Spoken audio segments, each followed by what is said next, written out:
حامدا ومصليا أما بعد أعوذ بالله من الشيطان الرجيم بسم الله الرحمن الرحيم فذكر فإن الذكرى تنفع المؤمنين اللہ کے نبی صلی اللہ علیہ وسلم آپ انہیں نصیحت کیجئے، بے شک نصیحت کرنا مومنین کو فائدہ دیتا ہے۔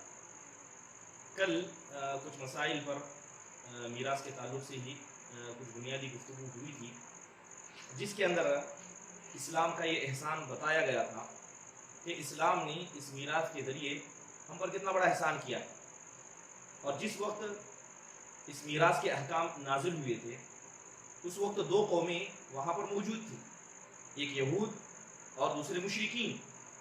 تو کل بتا دیا گیا تھا کہ یہودیوں کے نزدیک میراث کا کیا مسئلہ تھا، اور اسی طرح مشرکین کے یہاں میراث کا کیا نظام تھا۔ ان دونوں کے بارے میں کچھ بنیادی باتیں آپ کے سامنے رکھی گئی تھی۔ باذن اللہ تعالیٰ آج اسی سلسلے کو آگے بڑھاتے ہوئے کچھ اور باتیں بطور مقدمہ آپ کے سامنے رکھی جائیں گی۔ تو امید ہے کہ آپ ان چیزوں کو لکھ لیں۔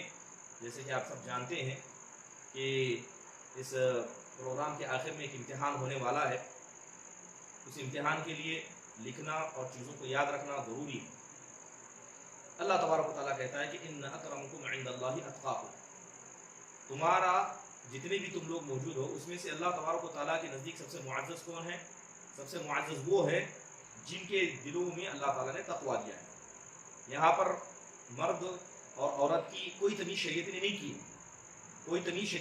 کی، تو لہذا سب سے پہلی بات یہ جانیں کہ شریعت اسلامیہ نے عورت کے ساتھ میراث کے مسئلے میں احسان کیا۔ کس اعتبار سے؟ کیونکہ جس ماحول میں اسلام کے احکام آئے تھے تو اس وقت میں عورتوں پر ظلم و زیادتی ہوتی تھی، چاہے وہ یہودیوں کے نزدیک ہو یا چاہے وہ مشرکین کے نزدیک ہو۔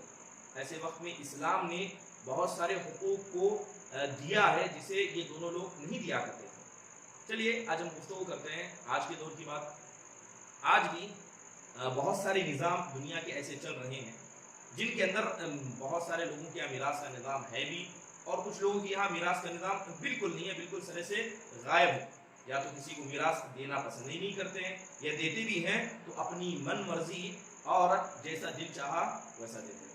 اس لیے شریعت اسلامیہ نے جب میراث کے احکام کو ہم پر نازل کیا تو اس کی حکمت بیان کی کہ کن حکمتوں کی بنیاد پر اللہ تبارک و تعالیٰ نے اس میراث کا ہمیں حکم دیا ہے۔ بہت ساری حکمت ہے۔ سب سے پہلی حکمت یہ ہے، جیسے ہم نے کل بتایا تھا، کہ انسان کو اللہ تبارک و تعالیٰ نے اس طرح پیدا کیا ہے کہ ہر کسی کو مال پسند ہے، لہذا اگر باپ کا مال ہو تو اس کی امید، اس کی حرص اولاد کے اندر ہوگی، اور انسان کا اپنے آپ کو زندہ رکھنے کے لیے مال کا ہونا بھی ضروری ہے۔ تو لہذا شریعت اسلامیہ نے اگرچہ مال باپ کا ہے لیکن اس کے بعد اسی مال میں اس کے آنے والی نسل یعنی اولاد کو اس مال کا حقدار بنایا۔ اور دوسری وجہ حقدار بنانے کی یہ بھی ہے کہ اگر انسان نے مال اپنا کمایا اور اولاد کو بے مال کے چھوڑ دیا تو جو محبت، جو الفت ایک ماں یا یہ ماں باپ اور اولاد کے بیچ میں ہوتی ہے وہ محبت دشمنی میں بدل جاتی ہے کہ ماں باپ نے ہمیں پیدا کر دیا، ایسے ہی چھوڑ دیا، جو مال ان کے پاس تھا وہ ہمیں نہیں دیا۔ تو لہذا مال کے ذریعے ماں باپ کے درمیان جو ایک فطری محبت ہوتی ہے اس محبت میں اور مزید اضافہ کیا ہے۔ تو میراث دیکھنے کا ایک بڑی وجہ، اگر تصور کر لیں کہ اسلام میراث کے کوئی احکام نازل نہ کرتا تو کیا ہوتا؟ وہی ہوتا جو آج کل ہوتا ہے کہ طاقتور ضعیف کا حق کھا جاتا ہے، مرد عورتوں کا حق کھا جاتے، گھر کے بڑے گھر کے چھوٹوں کا حق کھا جاتے۔ تو لہذا شریعت نے ہر کسی کے حق کو اس تک پہنچانے کے لیے یہ میراث کے احکام نازل فرما دیے۔ چلیے تصور کر لیں، جیسے کہ آج بعض لوگ کہتے ہیں کہ میراث کا نظام اسلام کے اندر نہیں ہونا چاہیے تھا، ہونا یہ چاہیے تھا کہ میراث کے بجائے حکومت کے حوالے انسان کے مال کو کر دیا جائے۔ کیا کیا جائے؟ حکومت کے حوالے انسان کے مال کو کر دیا جائے۔ اب حکومت ہر کسی کا خیال رکھے گی، اس میں بیٹیوں کو بھی برابر دیا جائے گا، بیٹوں کو بھی دیا جائے گا، اور اگر دو بیٹے ہیں، دو بیٹوں میں سے ایک بیٹے کی یہاں لڑکیاں ہیں، ایک بیٹے کے یہاں لڑکے ہیں، تو لڑکے والے بیٹے کو زیادہ دیا جائے اور لڑکی والے بیٹے کو کم دیا جائے۔ تو انسان اپنی طرف سے جو چاہے خرافات کر سکتا ہے۔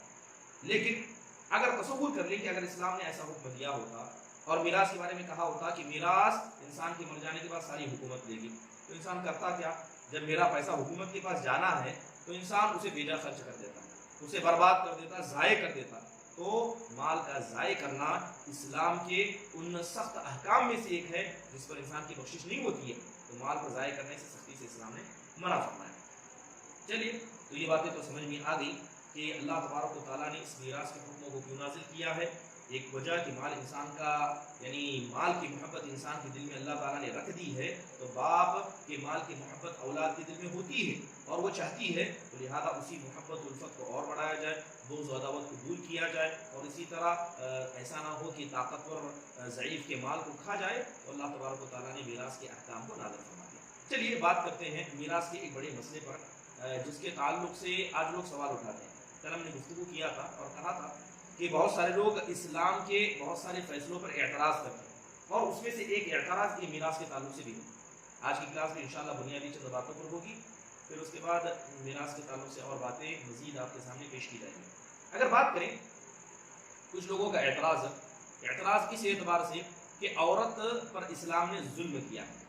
کیا کہنا ہے اعتراض کرنے والوں کا کہ عورت پر اسلام نے ظلم کیا ہے۔ ظلم کی شکل یہ ہے کہ مرد کو عورت کے مقابلے میں ڈبل حصہ دیا جاتا ہے اور عورت کو ایک حصہ کم دیا جاتا ہے، تو لہذا عورت کے ساتھ یہ بھید بھاؤ کیوں؟ جب ایک ہی باپ کے بیٹے اور بیٹیاں ہیں تو اسلام نے بیٹوں کو دیا اور بیٹیوں کو بیٹوں کے مقابلے میں کم دیا، تو ظاہری طور پر ان کی نگاہوں میں یہ ظلم نظر آتا ہے اور اس کے خلاف وہ پروپیگنڈے کرتے ہیں، مسلمانوں کو ہدف بناتے ہیں اور اسی طرح اسلام کی جو تعلیمات ہیں اسے داغدار کرنے کی کوشش کرتے ہیں۔ اگر اس تقسیم کو ہم دیکھیں کہ اس کی حکمت کیا ہو سکتی ہے، تاکہ پہلے اعتراض کے تعلق سے کچھ بنیادی باتیں کریں پھر بات کو آگے بڑھائیں۔ سب سے پہلے آپ دیکھیں کہ اللہ تبارک و تعالیٰ نے ہر ایک کو جدا جدا پیدا کیا ہے۔ خاتون، اس کا جسم، اس کی چال ڈھال اور اس کے جینے کا طریقہ، طاقت و قوت مرد سے بالکل جدا ہوتی ہے، اور اس کے مقابلے میں مرد عورت سے بالکل جدا ہوتا ہے، تو لہذا صلاحیتوں کو اللہ نے بانٹ دیا ہے۔ مردوں کی یہاں کچھ صلاحیت اللہ نے عطا کی تو عورتوں کی یہاں اللہ تعالیٰ نے کچھ صلاحیت عطا کی۔ چلیے اگر بات مرد کی کریں تو اس مرد جسم کے اعتبار سے مضبوط ہوتا ہے، تو لہذا اسے اسلام نے محنت کرنے کا حکم دیا، کام کرنے کا، محنت کرنے کا، اور اسی طرح محنت اس اعتبار سے کہ انسان محنت کر کے تھک جائے اور وہ محنت مرد کے لائق ہوتی ہے۔ اس کے علاوہ جو بڑے بڑے بوجھ ہوتے ہیں سفر کرنے کی، تجارت کرنے کی، یا اس کے علاوہ مال کی خرچ کرنے کی، اپنی گھر والوں کی حفاظت کرنے کے، گھر میں سامان لانے اور دینے کے، ہر اعتبار سے یہ ساری ذمہ داریاں اللہ تبارک و تعالیٰ نے مرد کی صلاحیت اور قابلیت کے اعتبار سے اسے عطا کی ہے۔ ٹھیک ہے، اور یہی وجہ ہے کہ مرد کو خرچ کرنا ہے۔ کس پر خرچ کرنا ہے؟ اپنے ماں باپ پر کرنا ہے، اگرچہ ماں باپ مالدار ہو تب بھی اولاد کو اپنے ماں باپ پر خرچ کرنا ہے۔ ٹھیک ہے، اسی طرح خرچ کرنے کا حکم دیا گیا۔ انسان شادی کر لیتا ہے، اب انسان خود غریب ہے لیکن جس بیوی سے اس نے شادی کی ہے وہ بیوی مالدار گھر سے، اسے کسی چیز کی ضرورت نہیں، کیا ایسے وقت میں اسلام نے کہا ہے کہ آپ کی بیوی مالدار ہے تو بیوی پر خرچ مت کیجیے کیونکہ آپ کی بیوی مالدار ہے؟ بالکل نہیں، بیوی چاہے کتنی بھی مال والی ہو تب بھی اس کا خرچ ایک مرد کے ذمہ دیا گیا، چاہے بیوی مالدار ہو یا غریب ہو، چاہے مرد مالدار ہو یا غریب ہو، مرد ہی خرچ کرے گا اور عورت پر ہی خرچ کرے گا۔ اسی طرح ماں باپ کی ذمہ داری، ٹھیک ہے، تو یہ چیزیں ساری مردوں پر لاگو کر دی گئی، یعنی مرد کو کمانا ہے اور مرد کو خرچ کرنا ہے، ماں باپ پر بھی خرچ کرنا ہے جو رشتے میں ان سے بڑے ہیں اور جو رشتے میں ان کے برابر ہیں، چاہے بیوی ہو یا رشتے میں ان سے چھوٹے ہیں، تعلقات میں ان سے چھوٹے جیسے اولاد ہو، سب پر خرچ کرنے کی ذمہ داری مرد کو دی۔ بات کریں عورت کی، اللہ تبارک و تعالیٰ نے عورتوں کو بڑی عزت بخشی۔ کس اعتبار سے عزت بخشی؟ کہ جب وہ پیدا ہوتی ہیں یہاں تک کہ جوان ہوتی ہیں تو ان پر خرچ کون کرتے ہیں؟ ماں باپ کرتے ہیں، باپ خرچ کرتا ہے۔ جب اس بچی کی شادی، لڑکی کی شادی ہو جاتی ہے تو شادی ہونے کے بعد کون خرچ کرتا ہے؟ شوہر خرچ کرتا ہے۔ یہاں تک کہ یہی لڑکی اگر بوڑھی ہو جائے اور اس کے بچے ہوں تو اس بوڑھی عورت پر اس کے بچے خرچ کریں۔ تو ہر اعتبار سے اسلام نے عورت کو مال کمانے، مال خرچ کرنے کے مسئلے میں آزاد کر دیا اور اس مرد عورت کی کفالت پوری طور پر مردوں کی ذمہ کر دی، شادی سے پہلے، شادی کے بعد، یہاں تک کہ شوہر کے انتقال کے بعد بھی عورت کو کوئی ذمہ داری مال کے تعلق سے نہیں عطا کی۔ اب سوچیں کہ جس کو کمانا ہے، جسے خرچ کرنا ہے، جسے نہ کمانا ہے نہ خرچ کرنا ہے، تو کیا دونوں کو برابر ایک حصہ دے دیا جائے تو کیا انصاف ہوتا؟ بالکل انصاف نہیں ہوتا، اور اللہ تبارک و تعالیٰ نے اسی کا ذکر کیا ہے۔ عورت کو مال ملتا ہے، مثال کے طور پر عورت کہ اگر گھر سے کسی کا انتقال ہو جائے، والد کا انتقال ہو جائے تو وہاں سے مال ملتا ہے، شوہر کا انتقال ہو جائے شوہر کی طرف سے مال ملتا ہے، اس کی اپنی اولاد کا انتقال ہو جائے اس کی طرف سے بھی مال ملتا ہے، شوہر مہر دیتا ہے وہ بھی مال ملتا ہے، والدین دیتے ہیں وہ بھی ملتا ہے، ہر اعتبار سے عورت کے پاس مال اکٹھا ہے لیکن خرچ کرنے کا ذریعہ نہیں ہے۔ عورت مال اکٹھا کر لیتی ہے، خرچ کرنے کا کوئی حکم نہیں ہے، نہ واجبات ہیں، اور مرد کو کمانا بھی ہے خرچ بھی کرنا ہے۔ تو اگر مرد کو عورت کے برابر کر دیا جاتا تو شریعت کے نگاہ میں اور انصاف کے تقاضے سے یہ مرد پر ظلم ہوتا کہ کمائے وہ خرچ یہ کرے، یہ نہ کمائے نہ خرچ کرے، لیکن دونوں کو برابر دیا جائے۔ امید ہے کہ میری بات آپ کو سمجھ میں آ رہی ہوگی۔ دوسرا مسئلہ جہاں تک بات عورت کو ایک حصہ مرد کو دو حصہ دینے کی بات ہے، یہ ہر معاملے میں نہیں ہے، یہ ہر معاملے میں نہیں ہے۔ میں ان لوگوں کے اعتراض کا جواب دینا چاہتا ہوں جو لوگ کہتے ہیں کہ اسلام نے عورت پر ظلم کیا ہے، کہ ہر معاملے میں نہیں ہے۔ جیسے قرآن کریم کی آیت کریمہ جس میں اللہ کہتا ہے کہ یوصیکم اللہ فی اولادکم للذکر مثل حظ الانثیین، کہ اللہ تبارک و تعالیٰ تمہیں وصیت کرتا ہے تمہارے اولاد کے مسئلے میں، کہ اولاد کے مسئلے میں کیا ہے کہ اگر بیٹا ہے تو اسے ڈبل ملے گا، بیٹی کو سنگل ملے گا۔ یہاں اللہ نے اولاد کا ذکر کیا، یہ نہیں کہا کہ یوصیکم اللہ فی الوارثین، کہ اللہ وارثوں کے مسئلے میں تم کو وصیت کرتا ہے۔ اگر اولاد کی جگہ اللہ وارث کہتا تو ہر حالت میں، چاہے وہ ماں ہو یا باپ، چاہے وہ بیوی ہو یا بیٹی ہو یا بیٹا، ہر کسی کے لیے مرد عورت کو کیا حصہ کم دیا جاتا۔ لیکن اللہ تبارک و تعالیٰ نے وارثی نہیں بلکہ اولاد کا، صرف اولاد کے مسئلے میں عورت کو کم اور بیٹوں کو زیادہ دیا جاتا ہے۔ اگر تھوڑی اور مزید سے تفصیل گفتگو کریں عورت کی حالتیں، یعنی خاتون کو کتنا اسلام دیتا ہے، تو جو لوگ میراث جانتے ہیں یا انشاءاللہ تعالیٰ آگے ان حالتوں کو، ان صورتوں کو بتائیں کہ عورت کو صرف 4 ایسے حالات ہیں، 4 ایسی صورتیں ہیں جس میں عورت کو آدھا، مرد کو ڈبل ملتا ہے۔ مرد کو 1 مکمل تو عورت کو آدھا، یا عورت کو 1 تو مرد کو 2 ملتا ہے، صرف 4 صورتوں میں، صرف 4 ایسی شکلیں، چاہے کتنی بھی ہوں، باپ بیٹے بھائی بہن اور انتقال ہونے میں جتنے بھی رشتہ دار ہوں، صرف 4 صورتیں ایسی ہیں جس میں لڑکی کو آدھا، لڑکے کو ڈبل ملتا ہے۔ اس کے علاوہ تقریباً 4 ایسی صورتیں ہیں اسلام کے اندر جس میں عورت اور مرد کو برابر ملتا ہے، 4 ایسی صورتیں ہیں جس میں مرد عورت کو برابر ملتا ہے۔ اس کے علاوہ تقریباً 10 ایسی حالتیں ہیں، 10 ایسی صورتیں ہیں جس میں عورت کو ڈبل اور مرد کو سنگل ملتا ہے۔ ایسی حالتوں میں، ایسی صورتوں میں کتنا؟ مرد کو سنگل اور عورت کو ڈبل ملتا ہے۔ تو اسلام دیکھیں کہ اسلام نے جو عورت کو ایک حصہ دیا، 4 صورتوں میں عورت کو ایک حصہ، مرد کو ڈبل حصہ ملتا، ورنہ باقی 4 صورتوں میں دونوں کو برابر، اور باقی 10 صورتوں میں عورت کو زیادہ، مرد کو کم۔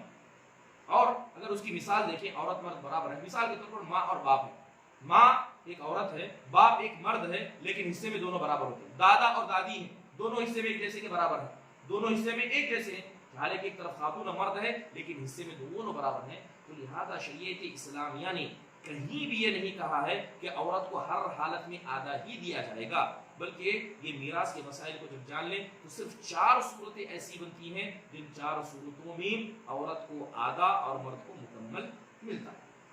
اب یہ اعتراض تو دوسروں کی جانب سے کیا جاتا ہے، لیکن بڑا افسوس اس وقت ہوتا ہے جب ہمارے خود مسلمان اس اعتراض کو صحیح ثابت کرنے کی کوشش کرتے ہیں، چاہے اپنے عملی طریقے سے کہیں، میراث کے مسئلے میں ظلم و زیادتی کر کے کہیں، یا یوں کہیں کہ مغرب کی جانب سے آئے ہوئے دھوکے کو مان کر وہ ان باتوں کو قبول کرنے کی کوشش کرتے ہیں۔ تو ایک بات آپ سمجھ لیں، یہ اللہ تبارک و تعالیٰ کا فیصلہ ہے، یہ فیصلہ نہ ہم نے کیا ہے نہ کسی اور نے کیا ہے، نہ خود نبی صلی اللہ علیہ وسلم نے یہ فیصلہ کیا ہے، یہ فیصلہ اللہ تبارک و تعالیٰ کی جانب سے ہے۔ اور اگر اللہ اس کے رسول کی جانب سے کوئی فیصلہ آ جائے اور ہم میں سے کوئی آدمی اس فیصلے کو دل میں بھی نہ مانے، زبان سے کہے نہ کہے یا اس کے طور پر ایکشن لے نہ لے، اگر دل میں بھی نہ مانے تو ایسے لوگوں کو اللہ کے عذاب سے ڈرنا چاہیے۔ قرآن میں اللہ فرماتا ہے کہ وَمَا كَانَ لِمُؤْمِنٍ وَلَا مُؤْمِنَةٍ إِذَا قَضَى اللَّهُ وَرَسُولُهُ أَمْرًا أَن يَكُونَ لَهُمُ الْخِيَرَةُ مِنْ أَمْرِهِمْ، کہ کسی مومن مرد کے لیے، کسی مومن عورت کے لیے یہ بالکل بھی درست نہیں ہے کہ جب اللہ اس کے رسول نے کوئی فیصلہ کر دیا ہے